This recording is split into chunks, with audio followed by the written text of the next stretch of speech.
Els productors de cirera de la Salzadella han començat a calcular els danys que el temporal de pluja ha produït en les seues collites. El 90% de fet és malbé.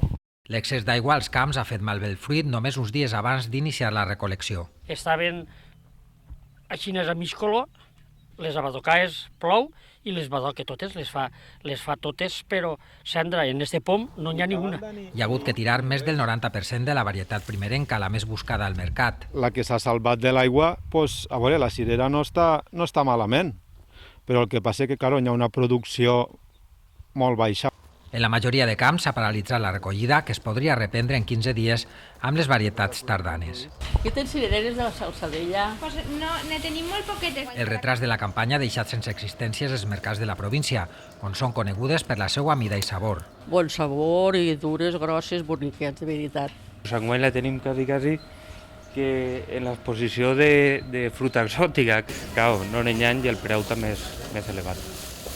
Que bonos. En l'última campanya es van arribar a comercialitzar prop de 500.000 quilos, que es van destinar principalment als mercats nacionals, a més de països com França, Alemanya o Holanda. No estan bones, espera.